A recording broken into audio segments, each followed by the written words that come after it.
Bom dia, namastê. Começamos hoje uma nova série de vídeos, tá? A gente vai abordar aqui uma dúvida bastante comum entre os alunos do Instituto. É muito comum essa dúvida de como que eu falo corretamente o nome das diferentes posturas do yoga. Mais à frente também como eu escrevo esses nomes diferentes, tá? A gente vai conversar aqui um pouquinho, vou pegar duas posturas como exemplo para a gente comentar. Eu vou comentar qual é a origem dessa dúvida, por que surge esse problema na pronúncia do nome das posturas, tá?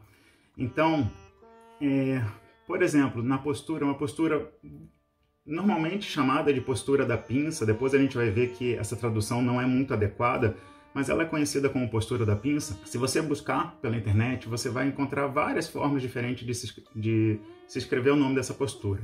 Então ali, ó, Pash com SH, CI, Timottanasana. Depois você também encontra SCHI, A com acento agudo no Nasana.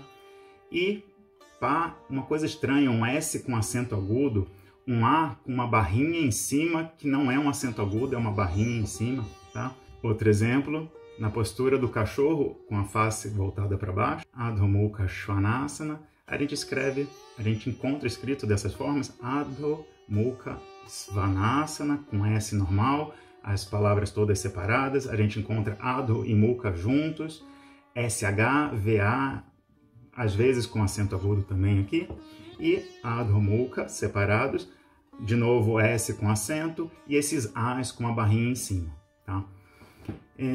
Qual seria a maneira correta de se escrever? Se a gente fosse preciso, a gente não poderia dizer que nenhuma dessas está escrito de forma errada, mas existe uma forma mais adequada da gente escrever dentro do que é convencionado pelos estudiosos, vamos dizer assim. Todo esse problema surge porque o nome das posturas do yoga está escrito em sânscrito, tá? Que é uma outra língua que não português. Então, obviamente, a gente percebe que Adho Mukha Svanasana não está escrito em português, então está escrito em sânscrito. O sânscrito, normalmente, ele é escrito com outro alfabeto, que é o Devanagari, tá? Então, você usa uma outra língua que normalmente é escrita em um outro alfabeto.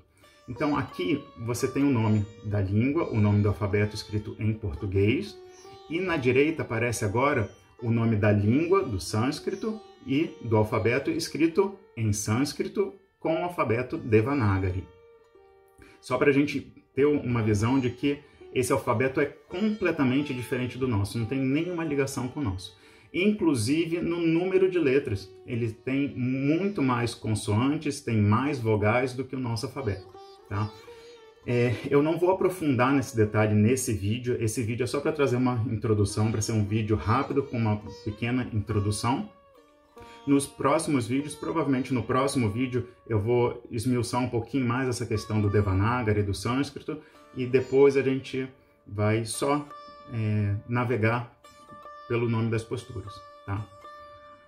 Então, um problema que a gente tem, como o Devanagari e o sânscrito utilizam mais vogais do que a gente tem, mais consoantes do que o nosso alfabeto, como que a gente faz para pegar dessa forma que está escrito aqui em Devanagari e colocar no nosso alfabeto? Para isso, utiliza-se alguns acentos diacríticos, que seriam exatamente esse S com acento agudo, por exemplo, essa barrinha em cima do A. Essa barrinha ela pode aparecer também em cima do I, em cima do U, tá? E a gente vai ver daqui a pouquinho qual é a pronúncia correta, tá? Da forma que está escrito aqui, tá? Então, a gente vai adotar como padrão o escrito dessa forma, porque é o padrão adotado internacionalmente, tá? Se você procurar em sites da internet, alguns já estão utilizando esse padrão, alguns brasileiros, tá? A maioria dos livros escritos atualmente já estão adotando também esse padrão, mas se você pegar livros antigos, não. Provavelmente cada livro vai estar escrito de uma forma diferente, tá? Livros em inglês e livros americanos, normalmente já estão, mais antigos também estão nesse padrão, mas às vezes a gente ainda encontra algumas divergências na hora de transliterar, transliterar é pegar do Devanagari e escrever no nosso alfabeto. Tá? Então, na hora de fazer essa transformação, essa transliteração, existem algumas mudanças que agora, ultimamente, tem se adotado mundialmente um padrão que é o IAST. Eu vou falar isso melhor no próximo vídeo, não se preocupe. Esse IAST é uma sigla para Alfabeto Internacional para a Transliteração do Sânscrito, tá? Mas a gente vai ver isso com detalhe. Então, dentro desse padrão que a gente vai adotar aqui, que a gente adota nas nossas aulas, nos nossos cursos, e que é o padrão mais adotado mundialmente, essas posturas são escritas dessa forma. P-A-S com acento agudo, C-I-M-O-T-T, A com a barrinha em cima, N com a barrinha em cima, S-A-N-A. E a pronúncia seria Paschimottanasana. Eu vou explicar cada um detalhezinho daqui a pouquinho, no próximo slide. A palavra de baixo, A-D-H-O-M-U-K-H-A, S com acento de novo, V, A com a barrinha em cima, N, A com a barrinha em cima, S-A-N-A. Os A's que eu não falei são normais, são iguais ao nosso, tá? Normalzinho. Pegando a primeira postura, a gente pode dividir esse nome, Paschimottanasana, em 3 partes. Paschima, Uttana e Asana. Então, falando uma por uma. Esse S com acento agudo, ele é pronunciado com o nosso som de X, Pash.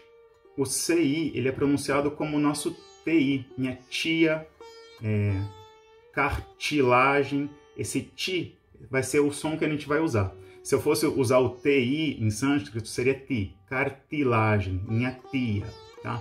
Mas no caso, então, aqui, o CI é esse som familiar que a gente costuma usar para o nosso T. Então, Paschima, tá? Uttana, quando a gente tem o A com a barrinha em cima, significa que ele tem o som do A com um som mais prolongado. E o A sem a barrinha é o A normal, com um tom. Então, é como se você tivesse o dobro do tempo na pronúncia do A com a barrinha em cima. Então, Uttana, Uttana. E embaixo, Asana, começa também com esse A com a barrinha em cima, então também é um A mais longo, os outros são normais. E o S, mesmo que ele apareça uma única vez, eu não tenho 2 S, ele é pronunciado como se a gente estivesse pronunciando 2 S. Então, Asana. Não é Asana, é Asana, mesmo aparecendo com um S só. Ok? E a tradução, Paschima, significa oeste. Dentro da tradição do yoga, os rituais, uma prática de yoga, normalmente são feitos voltados para o leste. Então, aonde o sol nasce, você se vira para o nascer do sol e faz a sua prática de yoga, você faz os seus rituais. A gente sempre está com a parte de trás do corpo voltada para o oeste. Então, a parte de trás do corpo também é conhecida como Paschima, tá? Então, aqui a gente pode fazer uma tradução tanto sendo oeste como a parte posterior do corpo. Uttana significa alongamento intenso. E asana, postura, tá? Por causa de algumas regrinhas de Sandhi, umas regrinhas específicas da gramática do sânscrito, essas palavras se unem formando uma única palavra que você tem lá a junção do A com o, eles viram um O, e a pronúncia seria o nome correto e a pronúncia Paschimottanasana. Paschimottanasana. Bom? E a tradução, então, seria a postura do alongamento intenso para a parte posterior do corpo, ou a postura do alongamento intenso para o oeste. Alguns tradutores também trazem como postura do oeste. Tá? Quando a gente vai traduzir o nome de posturas do yoga, a gente tem uma certa licença poética. Algumas a gente traduz literalmente, algumas a gente faz algum pequeno ajuste para fazer mais sentido, para ter até mesmo um entendimento melhor ou até uma beleza no nome, tá? Vai ser o caso da próxima. Na próxima postura, Adho. Esse DH não são 2 letras, o DH é uma letra só, é um D com som aspirado, é uma letra Mahaprana, que a gente chama, Maha, grande, Prana, energia. Então é uma letra que tem que ser pronunciada com grande energia. Então, ao invés de eu falar Adho, eu falo Adho, Adho. Tá? Então, uma pronúncia um pouquinho mais intensa. Mesma coisa, o KH da próxima palavra, Mukha. Eu não falo Mukha, é Mukha. Tem essa aspiração, esse som que sai lá do fundo da garganta.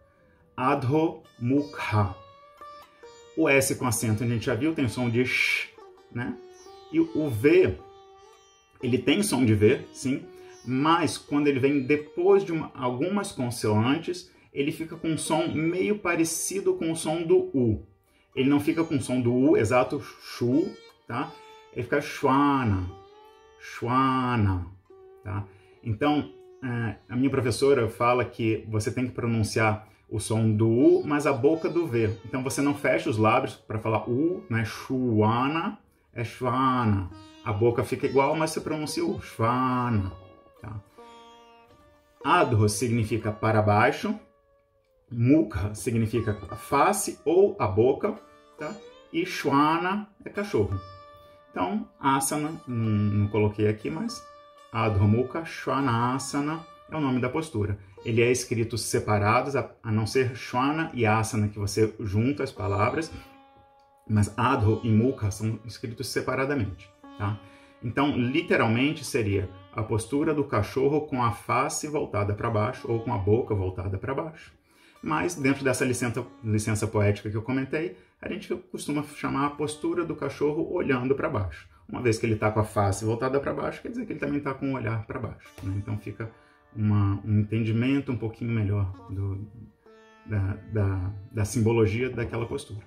Então, como eu disse, esse vídeo é só uma introdução. Tá? Então a gente viu o nome de duas posturas que são bastante usadas em praticamente toda a aula de yoga. A gente vai ver ou Paschimottanasana ou Adho Mukha Shvanasana, ou as duas. Tá? Nos próximos vídeos eu vou explicar um pouquinho mais sobre essa questão da transliteração, do alfabeto Devanagari. Vou trazer outras posturas, tá? E nos outros seguintes a gente vai falar dar mais exemplos de outras posturas, de nomes de posturas. A forma correta de escrever, a tradução e a pronúncia adequada desse nome, tá? Se por acaso você tem dúvida, gostaria de saber alguma postura específica, escreve aqui nos comentários, que aí nos próximos vídeos eu vou gravando já em cima das dúvidas que vocês têm, senão eu vou escolhendo também as posturas que eu sei que normalmente geram mais dúvidas na pronúncia, tá bom? Então ficamos por aqui, gratidão pela companhia e a gente se vê no próximo vídeo. Namastê!